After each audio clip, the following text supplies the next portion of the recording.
안디옥 교회 하면 선교와 관련되어져서 언급이 많이 되어집니다. 안디옥 교회는 사실 초대 예루살렘 교회보다 시작이 늦었음에도 불구하고 선교사를 파송하고 그리고 그들을 향하여 그 지역에 믿지 않는 사람들이 예수 믿는 그들을 지자들을 그리스도인이라 일컬었다 하는 부분이 오늘 본문에 기록되어져 있습니다. 우리 스스로가 예수 믿는다고 말하는 것도 중요하고 내가 그리스도인이라고 늘 정체성을 가지고 살아가는 것도 중요하지만 내 옆에 있는 가족들이, 내 주변에 있는 직장 동료들이, 내 이웃들이 당신은 진짜 그리스도인이야 라고 인정받는 것이 너무너무 중요합니다. 왜냐하면 그렇게 인정을 받고 난 이후에야 우리가 전하는 복음이 그들에게 흘러 들어갈 수 있기 때문이죠. 오늘 우리가 함께 읽고 묵상할 본문 말씀은 안디옥 교회가 어떻게 세워졌고 어떻게 성장을 했고 또 어떻게 세상 사람들에게 그리스도인이라고 불리게 되었는지를 소개를 합니다. 오늘 본문은 이렇게 시작을 하죠. 그때에 스데반의 일로 일어난 환란으로 말미암아 흩어진 자들이 베니게와 구브로와 안디옥까지 이르러 유대인에게만 말씀을 전하는데, 여기서 말하는 그때는 언제일까요? 여기서 말하는 그때는 우리가 기대하고 우리가 생각하는 아무 일도 없는 평안한 때가 아닙니다. 모든 것이 잘 풀리고 잘 되어지는 때가 아닙니다. 교회가 안정되어지고 성도들이 환영받고 신앙생활하기에 좋은 때가 아니었습니다. 그때는 바로 스데반 집사님의 순교 이후에 초대교회 가운데 큰 박해가 일어난 때였습니다. 그래서 예루살렘 교회 성도들이 자의와 상관없이 타의에 의해서, 환경에 의해서 어쩔 수 없이 동서남북 사방으로 흩어지게 되었던 때를 이야기를 합니다. 교회가 계속해서 성장하고 있었습니다.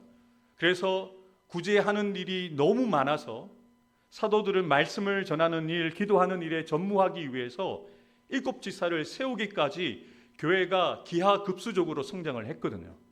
그런데 그 교회가 성장하는 것을 당시 종교 지도자들이, 사단이 그것을 보고 있을 수가 없는 거죠.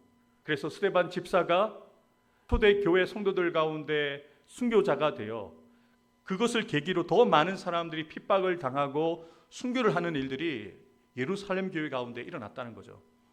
지금 저와 여러분들은 그러한 때를 이해할 수가 없습니다. 교회를 다닌다고 해서 우리가 해를 입거나 교회를 다닌다고 해서 생명을 위협을 당하는 경우는 없습니다.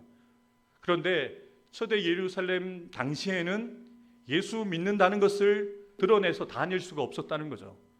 예수님을 종교주의자들이 정치범으로 또 율법을 어긴 자로 십자가에 못 박은 이후에 예수를 믿는, 예수를 따르는 자들은 그들을 허용하지 않았던 거죠. 그래서 예루살렘 성도들은 은혜를 받고 성령을 받고 열심히 신앙생활하는 가운데 교회가 성장하는 모습을 보면서 기뻐하고 찬송하는 가운데 있었는데, 뜻하지 않는 그들의 뜻밖의 고난과 환난과 핍박이 찾아온 것이죠. 그들의 삶의 터전이 통째로 흔들렸습니다. 예수님을 믿는다는 것 때문에 온갖 환난과 핍박을 당하여서 더 이상 자신의 교회가 있는, 자신의 집이 있는 예루살렘에 머물 수 없게 되어진 것이죠. 그런데 놀라운 것은 초대교회 성도들이 환난과 핍박 가운데에서도 흔들리기는 했지만, 그들이 흩어지긴 했지만 그들이 무너지지 않았다는 겁니다. 은혜인 것이죠. 여러분, 예수 믿는 저와 여러분들도 고난을 당합니다. 예수 믿는 저와 여러분들도 원치 않는 질병이 찾아오기도 합니다. 원치 않은 사고와 사건을 당하기도 합니다. 그때 우리는 왜 나에게 이런 고난을 주셨느냐고 묻기도 해야 되겠지만, 이 고난을 통해서 하나님의 말씀을 배우는 자들이 되어야 한다는 거죠. 당시 초대교회 성도들은 고난을 고난으로 해석하지 않았습니다. 그 고난을 하나님의 뜻으로 해석한 거죠. 하나님의 계획으로 이해를 했던 거죠. 예수님이 승천하시면서 오직 성령이 너희에게 마시면 예루살렘과 온 유대와 사마리아와 땅끝까지 이르러 내 증인이 될 것이다 라고 말씀하셨는데, 그 말씀이 8장 1절에 스데반이 순교한 이후에 온 교회가 예루살렘을 넘어 유대를 넘어 사마리아를 넘어서 흩어지게 되었다는 그 말씀들이 8장 1절에 기록되어져 있었다는 거죠. 그들은 자신의 집에서 쫓겨났고 또 함께 모여서 예배할 수 없는 상황이 되었지만 입을 닫지 않았습니다. 환난과 핍박, 죽음의 위협을 당했지만 자신이 붙들고 있는 생명 같은 복음을 포기하지 않았습니다. 이것이 중요한 겁니다. 흔들릴 수 있고 넘어질 수 있고 넘어지지만 다시 일어서는 거죠. 그 능력을 성도들에게 허락해 주셨다는 겁니다. 사랑하는 성도 여러분, 저와 여러분들도 흔들리기도 합니다. 넘어지기도 합니다. 늘 건강한 모습으로 이 자리에 앉아 계실 수가 없습니다. 기침을 하게 되고 호흡하기가 힘들고 잠을 이룰 수 없고 마음의 불안함이 우리 가운데 찾아옵니다. 근데 여러분, 그 상태에 머물러 계시면 안 됩니다. 몸이 아픈 것, 상황이 어려운 것이 여러분의 정체성이 아닙니다. 그 가운데 여러분의 믿음을 지켜야 합니다. 당연히 우리의 몸이 아프고 몸이 불편하고 상황이 어려우면 우리의 마음은 자연스럽게 기뻐하기보다 감사하기보다 무엇이 나옵니까? 짜증이 나옵니다. 몸이 아프니까요. 몸이 아프니까 다른 사람들에게 화를 냅니다. 저도 그렇게 반응합니다. 몸이 아프니까 마음을 다스릴 수가 없습니다. 그런데 저와 여러분들이 성숙한 그리스도인이 되기 위해서는 몸이 아플 때도 여러분 짜증내지 않고 화를 내지 않고 다른 사람들에게 여러분의 불편한 마음을 쏟아내는 그것까지도 자제할 수 있어야 됩니다. 성도들이 그랬다는 거예요. 여러분, 생명의 위협을 당하는데 어찌 찬양할 수 있습니까? 감옥에 갇힐 수 있는 그런 위기가 있는데 어찌 복음을 전할 수 있겠습니까? 전할 수가 없죠. 여전히 그 위협은 끝나지 않았습니다. 잘못해서 예수 믿는 사람이라고 예수님을 전하다가 잡혀가면 죽을 수도 있습니다. 스데반 집사님처럼. 근데 그들은 생명을 포기하더라도 복음은 포기하지 않는 거죠. 그 흩어진 사람들이 두루 다니며 복음의 말씀을 전할세. 그들이 무엇을 하고 있습니까? 그들이 복음 때문에 고난을 당하고 있습니다. 예수 믿는 것 때문에 고난을 당하고 있습니다. 그런데 그들이 육신은 편안하지 않고 환경은 편안하지 않지만 그들이 불편한 가운데서도 마음의 평안을 누리면서 그들이 가진 복음을 전했다는 거죠. 이것이 바로 초대 예루살렘 가운데, 초대 예루살렘 성도 가운데 나타났던 성령의 능력이었습니다. 사람의 능력 가지고는 이렇게 할 수가 없습니다. 사람의 의지를 가지고 이렇게 할 수 없습니다. 성령이 하신 거죠. 흩어진 사람들로 하여금 복음을 전할 수 있도록 성령이 그들 가운데 하신 거죠. 예수님도 분명하게 단언하셨잖아요. 성령이 너희에게 임하시면 성령의 권능이 너희에게 임하게 될 것이고 그 권능이 우리가 증인의 삶을 살게 한다는 거예요. 너희가 많이 훈련받아서 너희들이 남들보다 많은 성경의 지식을 가지고 있어서 너희들이 열심을 내어서 증인이 될 것이다 라고 말씀하지 않으셨어요. 성령이 우리 가운데 임하시면, 성령께서 우리 안에서 능력으로 역사하시면 초대 예루살렘 교회 성도들 흩어진 자들처럼 우리도 두루 다니면서 쉴 곳 없고 정처 없이 떠돌아다녀야 되는 이들이지만 복음의 말씀을 힘써 전했다는 거죠. 사랑하는 성도 여러분, 초대교회 성도들은 환경과 여건이 좋아서 복음을 전하는 것이 아닙니다. 복음을 전할 수 있는 길이 열려서 순종한 것이 아닙니다. 문제가 없어서 믿음을 지키고 믿음으로 사는 것이 아닙니다. 오히려 환난 가운데서 흩어진 가운데서 상처와 죽음의 두려움 앞에서도 담대히 복음을 전했습니다. 그래서 오늘 저와 여러분들에게 주신 말씀은 우리에게 이렇게 묻습니다. 너희는 어떤 때에 복음을 전하느냐? 너희는 그 고난의 때에 믿음을 지켰느냐? 너희는 그 고난의 때에 교회다운 교회의 모습을 나타내 보였느냐? 우리는 이렇게 일반적으로 생각합니다. 형편이 좋아지면 하겠습니다. 문제가 해결되면 헌신하겠습니다. 마음의 여유가 있고 생활의 여유가 있으면 복음을 전하겠습니다.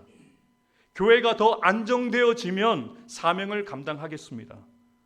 나중에 내가 생각하는 때가 되면 그 일을 하겠습니다라고 우리는 생각합니다.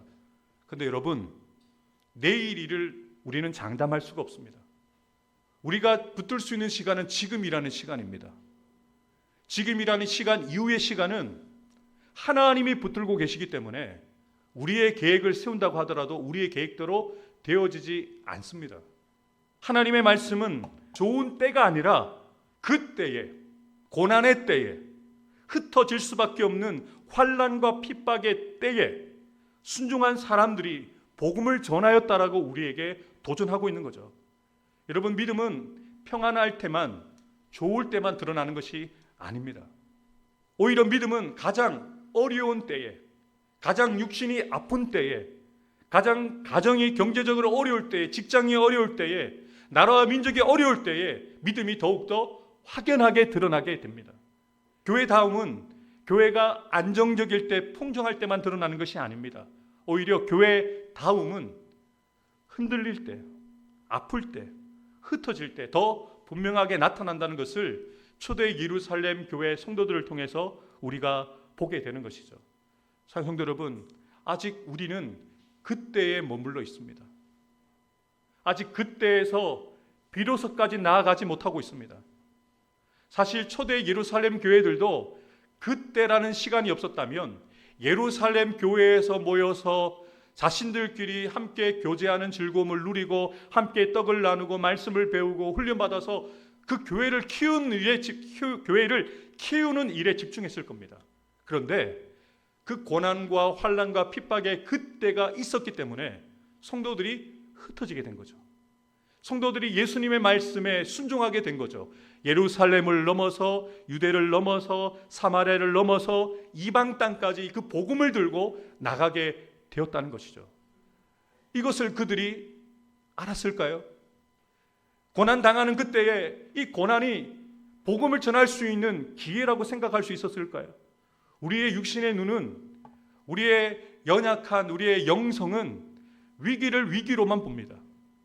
그런데 나중에 시간이 지나보면 그 위기가 기회라는 것을 우리로 깨닫게 하십니다.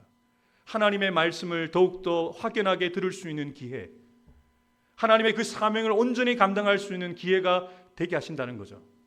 혹시 여러분이 원하지 않은 위기의 시간을 보내고 계십니까? 여러분의 눈을 열어달라고 기도하십시오. 여러분의 영적인 눈이 열려서 단지 내 앞에 있는 문제를 보는 것이 아니라, 내가 가지고 있는 질병을 바라보는 것이 아니라, 내 뒤에서, 나의 등 뒤에서 나를 지키시고 인도하시는 그 하나님의 손길이 보이게 해달라고 기도하십시오. 우리가 오늘 여러분들이 처음 배우신 분들도 계실 텐데, 오직 예수뿐이네 라는 후렴 가사, 이런 가사가 있잖아요. 크신 계획 볼 수도 없고 작은 고난에 지쳐도 주께 묶인 나의 삶 버티고 견디게 하시네. 이 가사가 저와 여러분의 고백이 되기를 주님의 이름으로 축복합니다. 하나님의 크신 계획을 우리는 못 봅니다. 제가 우리 부산로 교회에 오게 될지 저는 알지 못했습니다. 우리는 작은 고난에도, 저도 작은 질병에도, 작은 아픔에도 우리는 흔들립니다. 그런데 우리가 지나간 시간들을 돌이켜보면서 깨닫는 것은 주님께서 우리를 묶고 계신다는 거예요. 넘어지는 것 같은데 주님이 우리의 옷자락을 붙들고 계신다는 거죠. 떨어지지 아니하도록 우리를 붙들고 계셔서 우리로 버티게 하시고 견디게 하셔서 후에는 하나님의 은혜입니다. 주님이 여기까지 인도하셨습니다라고 고백하도록 하나님께서 함께 하신다는 것이죠. 이것을 보게 되어지는 믿음의 눈이 열리는 저와 여러분들 되기를 주님의 이름으로 축복합니다. 그럼 우리 교회가 예루살렘 교회처럼 또 안디옥 교회와 성도들처럼 그때에 머물지 않고, 그리고 그때와 비로소 사이에 끼어있지 않고 비로소까지 하나님의 역사를 보게 되어지는 비로소까지 나아가기 위해서 무엇을 해야 할까요? 우리 다시 한번 19절 말씀 읽어보도록 하겠습니다. 다 같이 한번 읽어보겠습니다. 그때에 스데반의 일로 일어난 환난으로 말미암아 흩어진 자들이 베니게와 구브로와 안디옥까지 이르러 에게만 말씀을 전하는데, 아멘. 그때에서 비로소까지 나아가기 위해서는 누군가가 복음을 전해야 합니다. 이것이 중요합니다. 흩어진 자들이 베니게와 구브로와 안디옥의 복음을 복음을 전하지 않았다면 안디옥 교회가 세워질 수 있었을까요? 아니요. 세워질 수 없었습니다. 여기서 흩어진 자들은 우리가 생각하는 12명의 사도들이 아닙니다. 무명의 성도입니다. 특별히 20절에 이렇게 그들에 대해서 소개를 합니다. 그 중에 구브로와 구레레 몇 사람이, 여기서 말하는 구브로와 구레레는 이스라엘 지역이 아니라 키프로스라는 섬과 그리고 아프리카 상단에 있는 아프리카 지역에 살고 있었던 디아스포라 유대인을 이야기합니다. 그러니까 유대인은 유대인인데 태어나고 자란 곳이 키프로스라는 섬과 아프리카 북쪽에 있는 지역에서 디아스포라 유대인이었는데 오순절에 예루살렘에 왔다가 성령의 역사를 따라 세워지는 초대교회의 그 역사를 보고 그 교회에서 머물다가 흩어지게 되어진 집이 이스라엘이 아닌 이국에 있는 이국 땅에 살아갔던 구브로와 구레네 지역에 살았던 디아스포라 유대인 몇 사람이, 무명의 몇 사람의 성도들이 안디옥에 이르러서 복음을 전하는데요. 참 감사하게도 이들은 히브리어 말보다 헬라 말을 더 잘합니다. 그래서 헬라 문화에서 세워진 안디옥에 있는 사람들에게 헬라 말로 유창하게 복음을 전할 수 있었던 거죠. 헬라인에게 복음을 전하는데 무엇을 전했다라고 기록합니까? 그 중에 구브로와 몇 사람이 안디옥에 이르러 헬라인에게도 말하여 주 예수를 전파하니. 아멘. 이전까지 복음 전파의 중심은 주로 유대인들에게만 전했습니다. 왜냐하면 유대인들은 율법을 아는 자들이었고 또 예수님에 대한 사건을 이미 알고 있는 자들이었기에 복음을 전하기가 오히려 쉽습니다. 그래서 유대인들에게 복음을 전했는데 성령께서 구브로와 구레레 이방에 살아왔던 디아스포라 유대인들에게 감동하셔서 안디옥 사람들에게 복음을 전할 수 있도록 역사하신 거죠. 그리고 그들은 무엇을 전했습니까? 다른 어떤 사건을 이야기하지 않습니다. 한 분을 전했다는 거예요. 주 예수를 전파했다. 예수님의 그 십자가의 죽으심과 예수님이 3일 만에 부활하셨다는 그 사건, 모든 인류의 죄와 사망을 담당하셔서 십자가에 죽으실 뿐만 아니라 우리를 살리시기 위해서 생명의 부활로 부활하신 예수님을 전하였더니 이 복음을 율법의 배경이 없었던 헬라 문화에 살았던 이방 사람들이 살았던 안디옥 사람들이 복음을 듣게 된 거예요. 이것은 당시 유대인들에게는 기적 같은 일입니다. 어찌 율법을 알지 못했던 사람들이, 메시아를 고대하지 않았던 사람들이 메시아에 대한 복음을 전한다고 듣겠습니까? 그런데 그들이 복음을 들었다는 거예요. 이 복음을 전했던 아마 구브로와 고레네 이 디아스포라 유대인도 놀랐을 거예요. 안디옥 사람들 가운데 복음이 흘러 들어가고 역사가 나타나는 것을 보면서 누가 먼저 은혜를 받았을까요? 복음을 전했던 이들이 은혜를 받습니다. 여러분, 전도를 하셔야 되는 이유가, 아이를 낳으셔야 되는 이유가, 아이를 낳으면 아이를 낳는 엄마가 엄마라는 어른이 되어 가는 거죠. 아빠도 마찬가지죠. 아이를 양육해 가면서 가족을 부양하는 책임을 알게 되고 어른이 되는 거죠. 지금 저와 여러분들이 복음을 전하는 것은요, 아이를 낳는 겁니다. 생명을 낳는 역사입니다. 근데 분명한 사실은 생명을 낳게 되어지면 수고로움이 있고 고통도 있고 인내도 필요하지만 아이를 출산했을 때의 그 기쁨은 이루 말할 수가 없습니다. 그 아이가 자기의 역할을 하고 그 아이가 성장해가고 그 아이가 나를 돌봐주고 책임져주는 아이까지 성장했을 때 여러분, 누가 가장 큰 은혜를 받겠습니까? 그 부모된 이들이 은혜를 받는 거죠. 여러분, 전도가 그런 겁니다. 복음을 전하는 것은 먼저 자신의 영혼이 살아나는 역사입니다. 복음을 전할 때 누가 가장 먼저 가까이서 들을까요? 제가 지금 설교를 전하고 있습니다만 여러분들이 스피커를 통해서 제 목소리를 듣고 계시지만 누가 저의 목소리를 가장 먼저 듣고 있겠습니까? 제가 먼저 듣고 있습니다. 가장 가까운 곳에서 제 소리가 제 귀에 들어가고 있습니다. 제가 여러분들에게 복음을 전하면 제가 먼저 그 복음을 듣는 겁니다. 복음을 기억하는 겁니다. 그러면 제 영혼이 살아나는 거예요. 여러분, 복음을 전하는 이들이 듣지 않더라도 여러분이 듣도록 복음을 생각해 내십시오. 복음을 말씀하십시오. 복음을 들으셔야 됩니다. 복음을 전하시고 그 복음을 여러분이 다시 기억해 내시면서 복음의 능력이 여러분의 영혼을 다시 살리는 역사들을 경험해야 된다는 거죠. 저는 말씀을 묵상하면서 이 구브로와 구레네 몇 사람이 누구인지는 모르겠습니다만 부러웠습니다. 이방 교회가 세워지는 개척자가 된 거예요. 안디옥 교회를 통해서 하나님의 역사가 일어나는 것을 넌지시 멀리서 바라볼 때 하나님이 하셨습니다라고 고백하면서도 얼마나 뿌듯했겠습니까? 저는 여러분들이 이런 은혜를 경험하길 원합니다.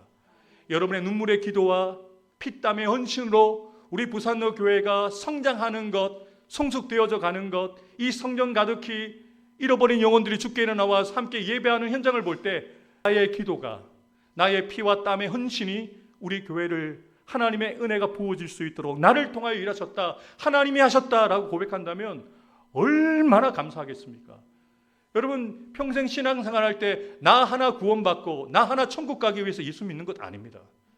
사실은 구브로와 구레네 사람은 자신이 돌아갈 집이 있습니다. 구브로라는 지역, 구레네로 돌아가면 됩니다. 자신의 집은 거기거든요. 그들은 사명을 기억한 거예요.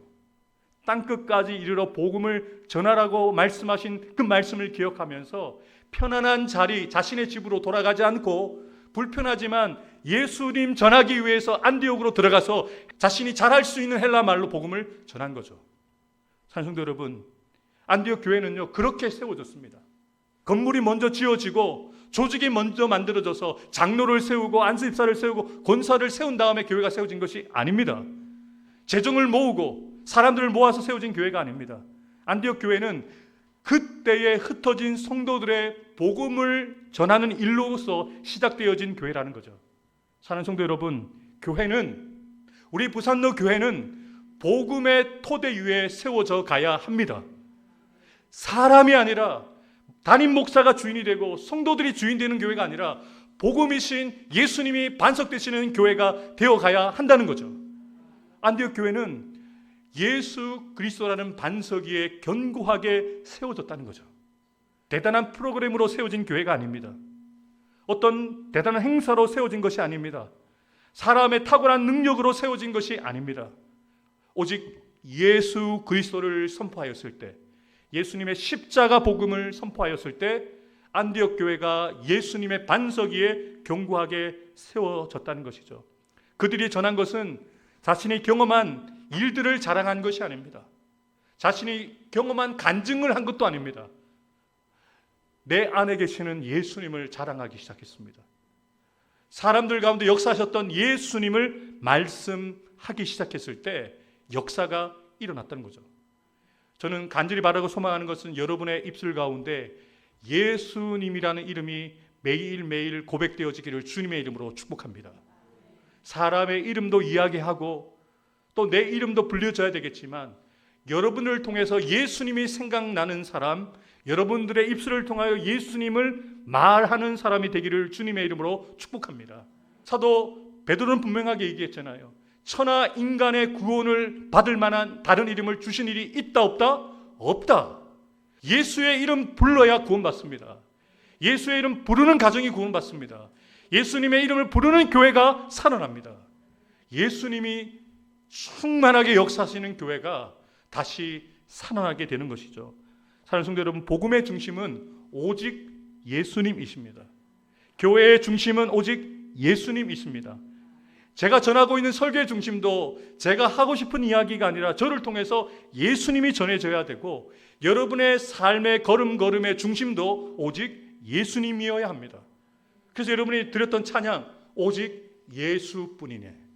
은혜 아니면 살아갈 수 없고 내게 주님밖에 없습니다. 오직 예수밖에 없습니다. 이 찬양이 여러분 매일의 일상이 고백이 되어야 한다는 거죠. 여러분, 우리는 참 많은 말들을 합니다. 많은 말을 듣습니다. 그런데 여러분, 누군가에게 여러분이 아무리 많은 말을 하고 아무리 좋은 말을 해도 그 영혼을 살릴 수가 없습니다. 아무리 세상에 좋은 지식을 가지고 그들에게 알려준다고 하더라도 그들을 구원해낼 수가 없습니다. 예수님이 빠진 이야기는 구원을 만들어낼 수가 없습니다. 예수님이 없는 세상의 이야기는 생명의 역사를 만들어낼 수가 없습니다. 저와 여러분이 아무리 열심히 모여도 예수님이 중심이 되지 않는다면 이곳은 교회가 아닙니다. 그냥 반상회가 되는 거고 동창회가 되는 거죠. 우리가 좋아하는 일을 함께 하기 위해서 모이는 자들의 모임밖에 되지 않습니다. 예수님이 계시는 교회가 되어야 합니다. 예수님만 자랑하는 교회, 예수님만 보고 예수님만 보이고 예수님만 들리는, 예수님이 나와 함께 하시는 것들이 경험되어지는 예배가 살아있는 예배라는 것이죠. 저와 여러분, 우리가 아무리 좋은 일들을 많이 하더라도 예수님의 십자가와 부활을 전하지 않는다면 구원의 역사, 생명의 역사는 결코 일어날 수가 없습니다. 사랑하는 성도 여러분, 그때에서 비로소까지 나아가기를 원하신다면 반드시 복음을 전하셔야 합니다. 듣지 않을 것 같죠? 힘든 분들인 것 알고 있습니다. 30년, 40년, 50년 가까이 살아왔던 나의 배우자가 지금까지 듣지 않았는데 들을까? 그것은 여러분의 생각입니다. 복음의 토대가 전혀 없었던 이방인들도 복음을 구레네 사람과 구브로에 살던 디아스포라 유대인이 전했을 때 듣게 되어진 역사가 일어났잖아요. 전하지 않으면 아무런 역사가 일어나지 않습니다. 여러분이 예수님의 이름을 선포하지 않으면 아무런 역사가 우리의 삶 가운데 일어나지 않습니다. 환경이 어려워도 예수님의 이름을 선포하셔야 됩니다. 아무리 힘들어도 예수님의 복음이 우리의 입술을 통하여 선포되어져야 합니다. 다시 복음으로 우리 교회가 세워져야 합니다. 우리 부산로 교회는 예수 그리스도의 반석 위에 오직 예수님만을 위하여 존재하는 교회가 되어야 합니다. 다시 여러분, 십자가를 바라보십시오. 그냥 교회에 있는 십자가를 보시고 여기에 세워진 십자가를 보면서 그냥 십자가를 외형적인 상징으로만 보지 마시고 십자가가 여러분에게 지금도 말씀하고 있는 그 메시지를 들으세요. 이 자리는 네가 죽어야 될 자리였다. 너는 이 십자가에서 죄로 인하여 죽어야 됐는데 내가 너를 대신하여 죽었고 내가 너를 위하여 다시 살았다. 이제는 너를 위하여 살지 않고 너를 위하여 죽었다가 살아나신 나를 위하여 살아야 된다는 이 메시지가 여러분들께 예배 때마다 십자가를 바라볼 때마다 여러분 가운데 새겨져야 한다는 거죠. 여러분, 복음을 잃어버린 교회는, 예수의 이름을 선포하지 않는 교회는 교회가 아닙니다. 복음을 붙들고 복음이신 예수님을 전하는 교회만 하나님이 복 주십니다. 저는 우리 부산로 교회가 그런 교회 되기를 주님의 이름으로 축복합니다. 저와 여러분들이 자랑할 것이 무엇이 있습니까? 사실 저는 자랑하긴 합니다. 많은 분들이 묻습니다. 상가 2층에 있으니까 월세는 얼마 나가냐 물을 때 제가 월세 아닙니다, 자가입니다 라고 하면 자랑합니다. 근데 그것이 자랑이겠습니까? 또 저는 자랑합니다. 우리 성도들 너무 순종적이시고 너무 좋으시고 큰 문제 없이 또 재정적인 어려움 없이 교회가 운영되고 있는 것을 자랑하는데 저도 회개하게 되었습니다. 그것이 자랑이 되어서는 안 됩니다. 저와 여러분들 안에 누가 계십니까? 예수님이 계십니다. 우리 부산로 교회의 주인이 누구이십니까? 예수님이 우리 교회의 주인 되시기 때문에 저는 못합니다. 여러분들도 못합니다.